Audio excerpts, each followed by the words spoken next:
I can feel the power, I can feel the power. Feel the power. Yeah, money that is time and hour. Time and hour. Yeah, well, I better activate the power. I'ma activate it, gotta make it, gotta chase it. I don't care what they be saying, I'ma do it now. And I've been really saving, I ain't giving up and I ain't giving in. Do it now for the dividends, I'll be on the path, I just gotta get it. Cause I got my mind on some bigger things. So man, I ain't gonna give in now, I just gotta live this now. I be gonna be man, I'ma kill this stuff real quick. I'ma go take it to town, cause I gotta be that king in the ring. When I'm knocking it out, when I'm back with the real. Cause I am just up on the journey, you just know that I'm just going insane.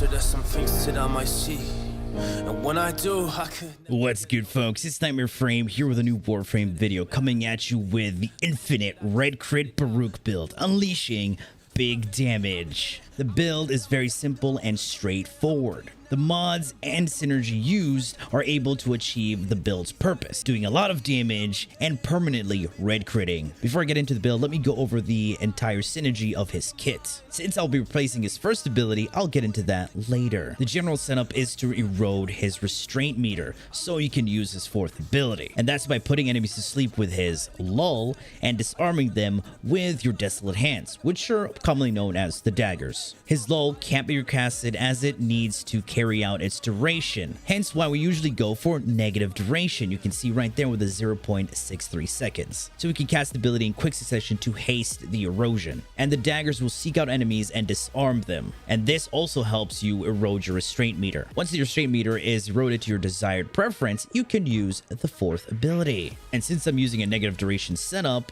I wanted a helmet ability that wasn't overused, like Pillage, Breach Surge, Silence, Liam, or something dumb like forcing 2 augment mods on a build just to get attack speed, Warcry. And I ended up with Zephyr's second ability, Airburst. This ability doesn't need duration for its crowd control. So with one cast, you can clump up enemies together and disarm them with your daggers and put them to sleep quicker with your lull. And at the same time, this allows you to make melee contact with your Desert Wind with a simple slide attack. Why do we need to make melee contact? This is to build up combo counter with our fourth. This way we get the benefits of the gladiator mods, which are equipped on our melee that we won't be using. This is only here to use the 3 gladiator mods. Mind you, this is just the set bonus that we're benefiting from. Yes, you can equip these mods on the exalted melee, but they don't get the benefits of the set bonus. So that's why we're using our equipped melee rather than on our exalted melee. If you did not know, Serene Storm damage scales off equipped mods, power strength, and combo counter. Hence the buildup of combo. Alright, here we are in the simulacrum. We go in, we have our daggers, use Airburst, and you can just kill these guys or just use them as bait to build up your restraint. And we can just activate the fourth ability, and that's an easy one shot. So to easily maintain your fourth ability without your erosion decaying, you want to always be keeping up your lull right there, desolate hands, the daggers, to disarm enemies. And this is easily done by using the Airburst, since you can group up enemies. And there you go. You can just make melee contact, and this is how we easily build up combo. As you can see, we're already achieving red crits without snapshotting. Back in the days, you would use an equipped melee to build up combo, then switch to your Serene Storm. But with this setup, we're easily building up combo on our Serene Storm and getting those red crits because we're benefiting from the gladiator set bonus. Now, there's slightly different variations of this build depending on your playstyle. If you want more range, you can add more range. If you want more casting speed and energy, you can. It's more of a flexible build. As you can see, we haven't lost our restraint at all because we're keeping up our desolate hands, our lull, gathering together, doing crazy amounts of damage to enemies. depending how you want to use your combo. You can use the block combo. You can use the normal attacks, the slide attacks. All right, let's take a look at the build, because this is the base of the build. Brief respite in the aura for the energy to shield conversion. So the more energy you use, the more shields you get, which will help you reset your shield gate, since you always want to have max shield for your shield gate to have a longer duration. Prime sure-footed, spending less time on your butt is a huge DPS increase. Rolling guard for our defenses, especially when our shields break or we want to reposition ourselves, or there's something that's, dealing a lot of status effects to us. This helps us cleanse that. Blind Rage, Transient Fortitude, and Umbral Intensify to give us that juicy 298% power strength. Do you need any more? Nah, this is just fine. Because with this amount of power strength, we get freaking 23 daggers. Now, each dagger gives you 10% damage reduction. So with 9 daggers, you get that 90% damage reduction. And no, with 23 daggers, you don't get 200 and no. It's capped at 90%. So the more you lose daggers, it will maintain that 90% until you go under 9 daggers. That's it. As you can see here, we have Fleeting Expertise and Transient Fortitude to drop our duration to 13%. This gives us that 0.63 seconds on lull. We cast it. They're affected, we erode our restraint meter, and we can cast it again. That's the important part. Let me show you how it works with and without negative duration. So here we go with 13% duration. Just look at the animation, how it works. We cast it. There it goes. We can cast it again. We can cast it again. Because enemies affected by lull cannot be affected by lull again until the duration has run its course. Now, peep this with regular duration, just 100% duration. Just watch the animations, since DE loves animations. See, we can't cast it again. We have to wait till the duration has run its course to cast it again. See how it slows down your restraint erosion?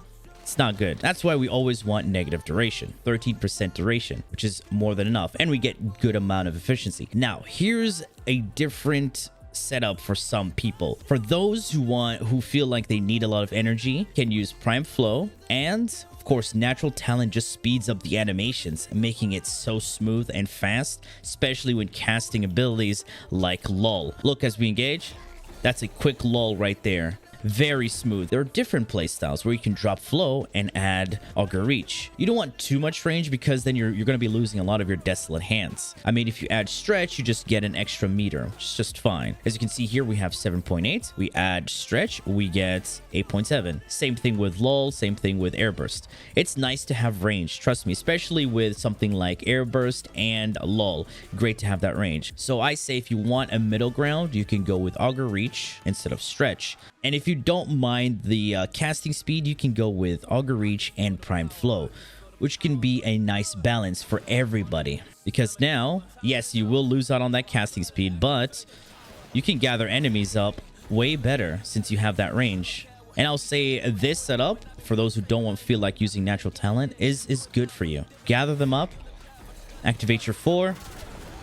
There you go. That's a one-shot. Of course, we're going to be using reactive storms for the damage adaptation and the status chance increase, which is the bread and butter of every Baruuk build that uses his Serene Storm. And for the arcanes, Arcane Strike, attack speed is so important. Do not underestimate attack speed on Baruuk. This is actually a factor to your DPS output. Arcane Energize to help you upkeep your energy, especially since you're going to be casting Air Burst, lull, time to time, just to keep your restraint meter eroded. I showcased this build on stream 1 hour straight. I did not lose my restraint meter. I did not lose my 4th ability. So imagine being in your 4th ability for an hour straight, not affected by violence or anything. If you see violence coming in, yes, you can use silence, but if you don't feel like using silence, you can easily Magus Lockdown them. Magus Lockdown is an operator arcane you can get from Little Duck. Easy Magus Lockdown, and just one tap them.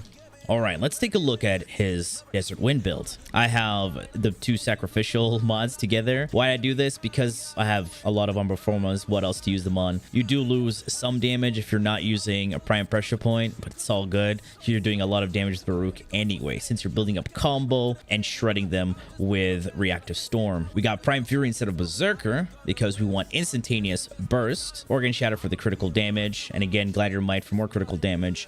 You can run Conditioner Overload if you want more damage, but Conditioner Overload only works on the melee contact hits, not the waves. So if someone tells you, oh, Conditioner Overload doesn't work, it does work, but only on the melee contact hits. Same time, you can run range, but the range increase is so minuscule that it's not even worth it. That's the downside. Add reach and we only get 420.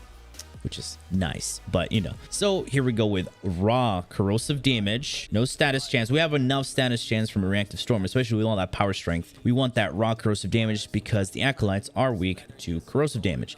We added a faction mod here because we're going to be dealing damage to enemies as well, not only acolytes. With or without the faction mod, you're still going to one-shot the acolytes. You saw what happened in the intro. Exactly. And for your other weapons, they're just here for dexterity arcanes. Yes, they do give combo to Baruuk. We have 20 seconds of combo duration with the 2 dexterity arcanes equipped. Primary and our secondary.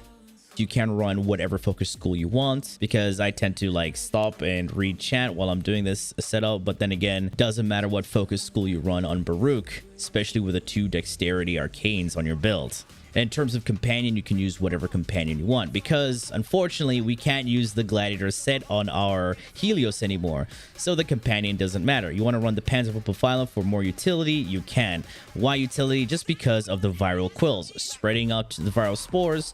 It can reach up to 10 stacks, allowing you to deal more damage to enemies. On top of that, this cat never dies. Alright folks, that has been it for me. I do hope you enjoyed this video, and if you did, feel free to leave a like, share, and subscribe for more Warframe content, streams, and so much more. Do refer to the description. Thanks for watching, and as always, peace!